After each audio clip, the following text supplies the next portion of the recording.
The Project Let's Talk production started at the beginning of the semester. At the time of recording, many epidemic prevention measures were in place at Taiwan Tech. We made sure that we took all the necessary precautions during our work.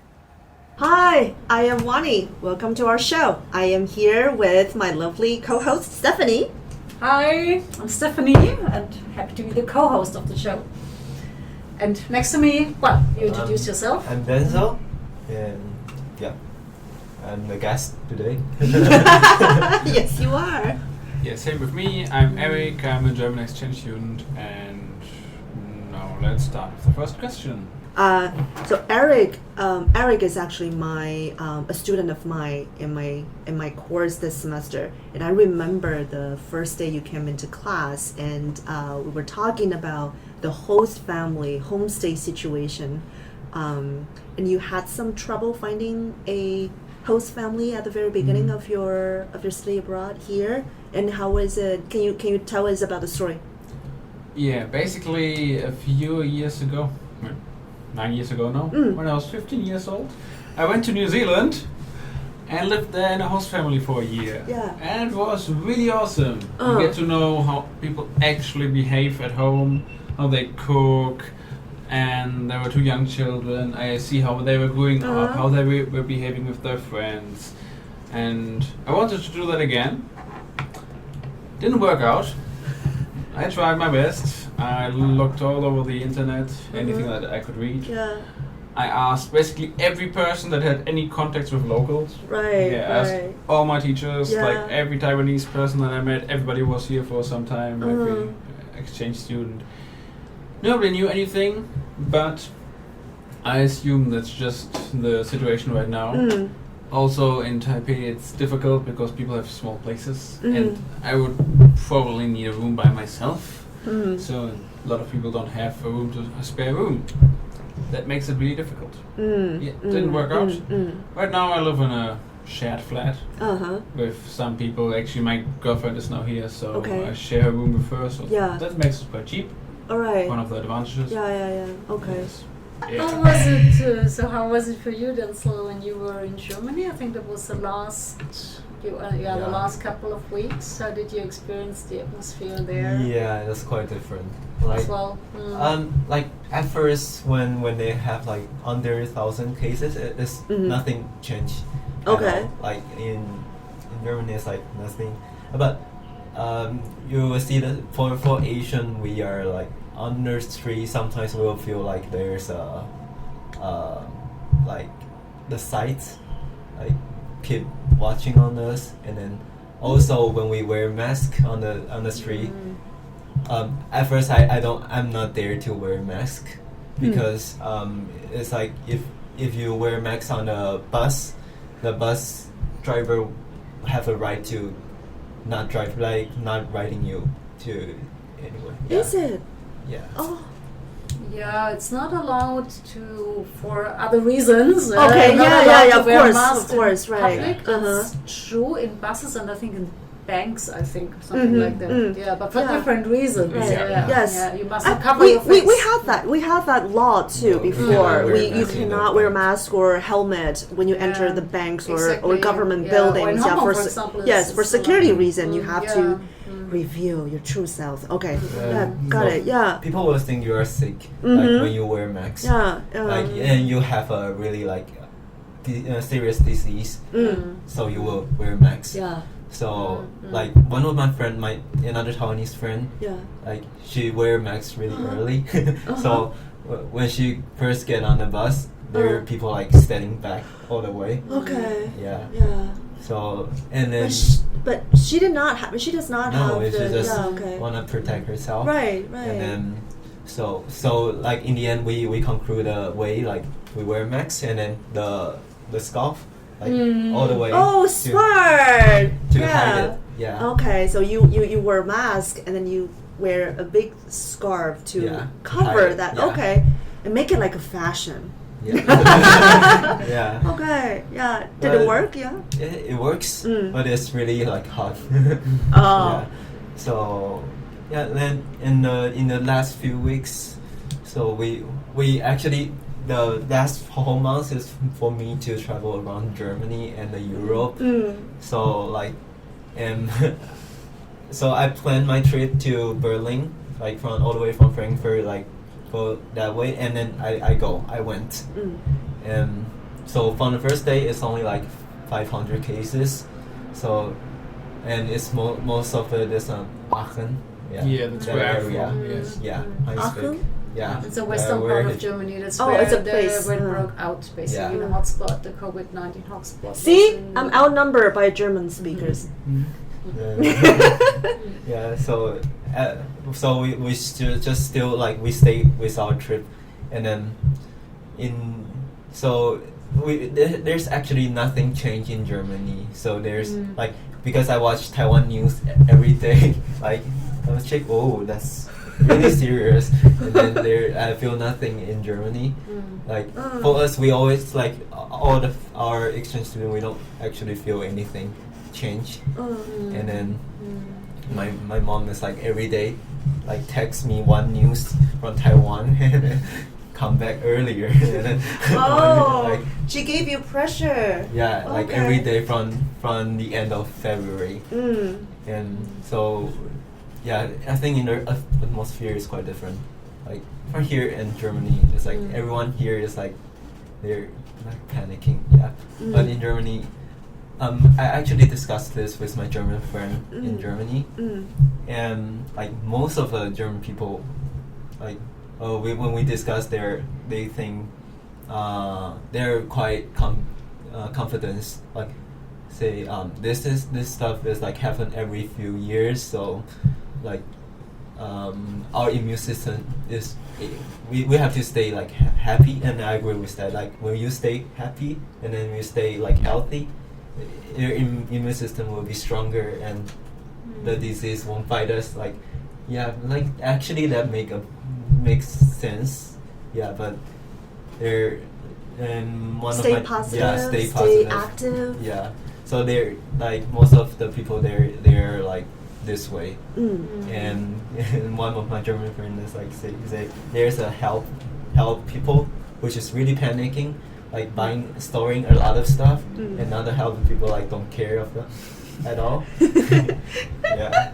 Yeah, Stefanie was like, we had a little bit chat about this, and I was, before we recorded the show, and Stefanie told me, so you watched German news, right? Well, How I'm did reading the German media, yeah. of course, yeah. But it's also, I think, from what I mean, although I have been out of Germany for 20 years now, Yeah. but I still think that generally Germans or Europeans don't panic that easily about health issues. I think it's far more in Asia, or in particular in Taiwan. I don't know, Eric, do you have any, what is your feeling about that? I mean, were your friends and families were concerned? I mean, you come from the area where it broke out and where it was... They were concerned, but there were two options, like we talked before.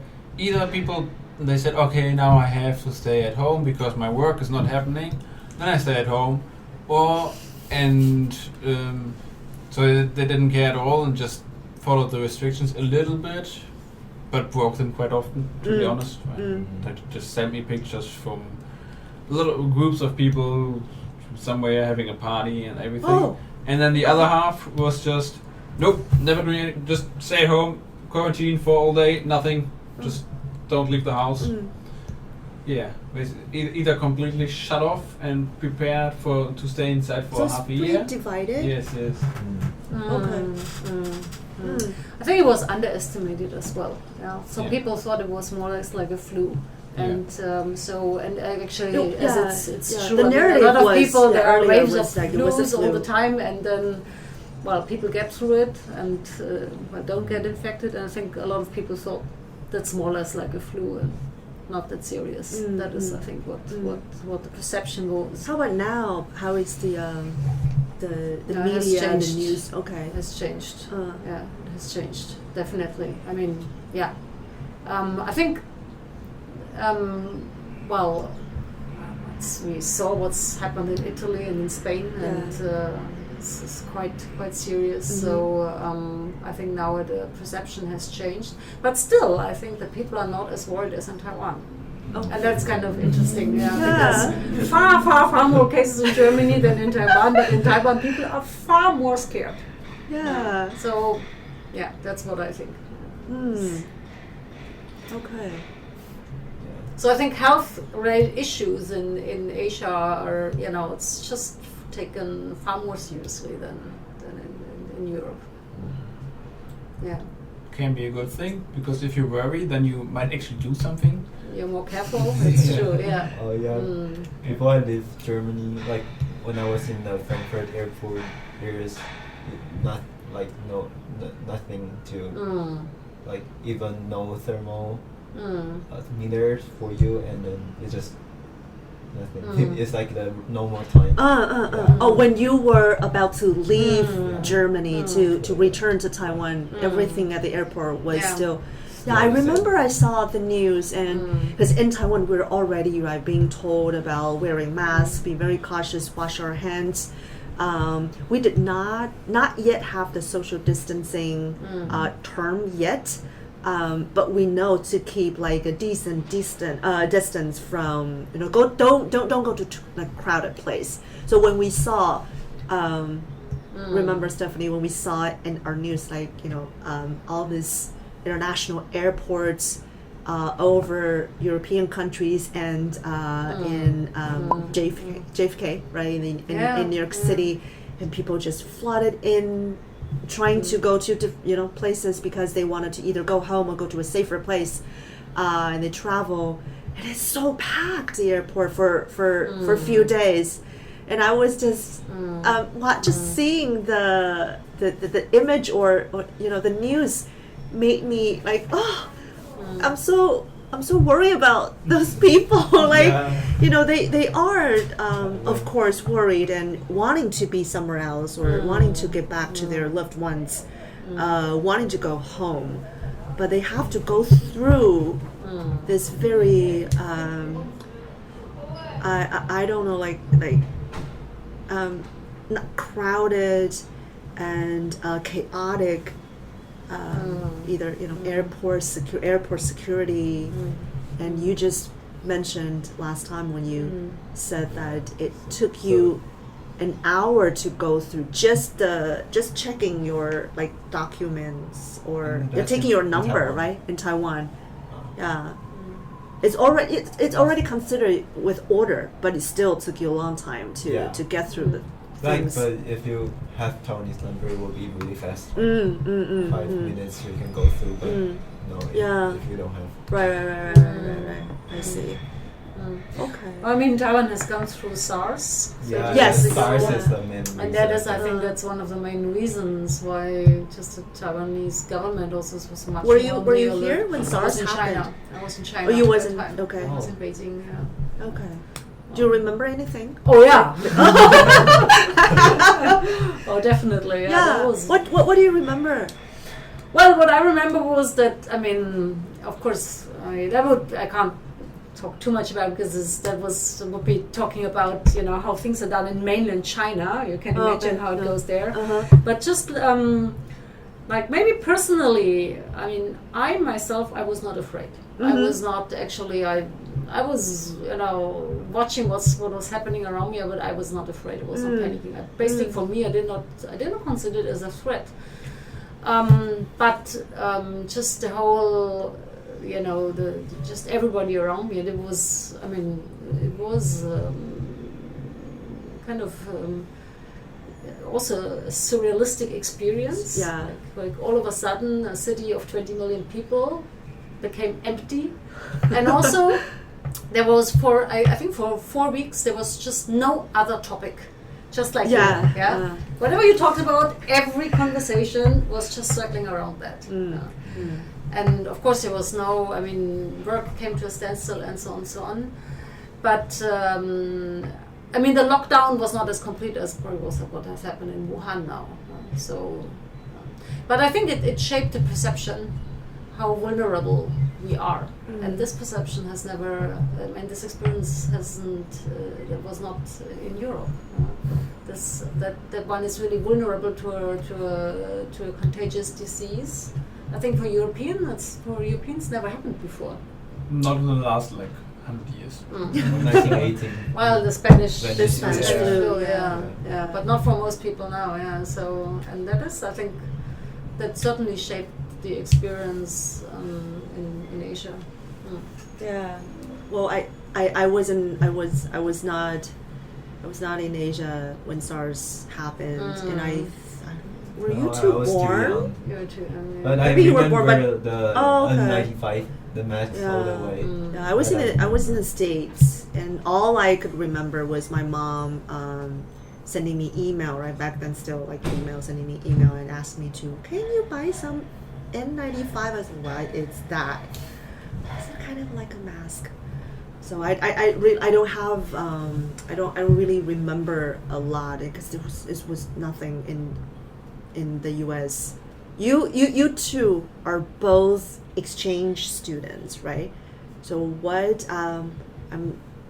what would you say? What do you say right now when you talk to your parents, talk to your friends, talk to your family in Germany? What do you say about your experience here? So far, pretty good. Yeah. Yes. I tried to, for the first few days, I just looked at everything. And after that, I tried to find some things that are actually bad here. I haven't found anything yet. Maybe that I don't have a perfect kitchen, but that's like the only. But that's the only thing that I'm missing. Okay. And it's not really that bad because I can buy cheap food that's already prepared for me. Yes. So basically, because I haven't left the Taipei area basically so far, I talked to them about the better organization here than right now, like for everything that's happening. Then about the food, because that's always easy and good. Yeah. And to like a little bit about the people, but then again, I'm mostly other exchange students because that's easy. They don't know it. Like if you come to a new country, you want to find friends. And if I'm sitting in a class, the other people that come from different countries, they're also looking for friends. So I'm just talking to them like at the start, and then like Taiwanese in class. Actually, Taiwanese people come to me a lot and talk to me because I don't know, maybe something. Yeah, and I basically show, if I talk to my friends or my parents, I show them pictures of food and like temples, and then talk to them about the people I meet. Yeah. Yeah. You want to ask the question? Exactly, Denzel. What do you say now to all the people you meet about your experience in Germany? It's perfect. Like in German, like actually I made not only German people, like but also a lot of exchange students. Like in our flat, we are like a 12 people flat. We all come from different country. Yeah, it was quite fun. And about Germany, I think Germany is a really good place to go. Like for it's like I think the main difference I think between Taiwan and German is more like they trust people. Like for example, the bus, the MRT, the U-Bahn, the stuff, they never check tickets and stuff. They trust you. You will buy your tickets. I think that's really feel really good. Like yeah, and also German have a lot of church, which is really beautiful. I really like the church atmosphere, like the whole the girth, the kind of architecture. Yeah. Gothic. Gothic. Yeah, Gothic. Gothic. Yeah, I've been to some German, like some part of Germany, which is really like the whole street is so comfortable when you're working.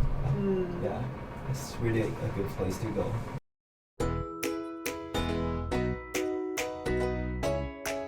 We have 4 categories: things to watch, something to listen to, something to read, and of course, things to eat. And our guest and both Stefanie and I will pick a category and make recommendation to our viewers. Denzel, you start. I'll choose watch. Recently, because I'm quarantined myself, so I watch a lot of series, and then I found a really good one, like the German one on Netflix, Dark. You heard that? Heard of it? Yeah, it's really good. It's really complicated, but it's really good. Okay. Yeah. The Dark. It's about a not time machine. It's like a time traveling stuff. Yeah, it's really good. Okay. Eric? Next, I'm going to pick to read. I have like one book that I read 3 times in the last 2 years. It's called Sapiens, A Brief History of Humankind. Oh! Yeah, I read it in English also, and you have it there somewhere? I think I ordered it. Maybe. Yeah, maybe. Yeah. Maybe. Okay. It's one Yeah, of the best books I've ever read, probably Yes. the best book. Yeah. Yeah. It gives you perspective. Mhm. It starts from like the cognitive revolution 70,000 years ago, and then goes until today basically. And there's even one, I think the author wrote a second book about the future of humankind, something like Wow. this. Stephanie. Well, there are only 2 more categories left, Yes. so I pick to listen to. To listen to. I would like to introduce you to a famous tango composer, Francisco Canaro. He's a tango musician from the 30s, from the golden era of tango. And he has written and composed many beautiful tangos, but there's one song that I particularly love, it's called Poema. Poema, so Poema. poem. And well, that's probably one of the most beautiful tango songs and many songs in general. So if you have a chance, you can of course listen to it on YouTube. Do you dance? Yeah, we do dance tango. Oh, I want to see. So that leaves me to eat. So I'm going to recommend people either to cook or take out 3杯鸡, 3 cups chicken, but you can have 3 cups eggplants, 3 cups squid, 3 cups mushrooms. Yeah, you can have 3 cups, whatever you like, the main ingredients. So 3 cups are soy sauce, sesame oil, and rice wine. Plus 2 different kind of very important spices, right? And they are garlic, ginger, and basil. And they're delicious. Eric just made one, right? Yes, yesterday. It was really tasteful. Yeah, yeah. And you can tell by the way how I describe the recipe that I don't know how to cook. That brings us to the end of this program, this show. Thank you so much, Eric and Denzel, for joining us Thank you for and having us. Yes. giving us wonderful and brilliant stories. And we'll see you next time. Bye-bye. Bye. Bye.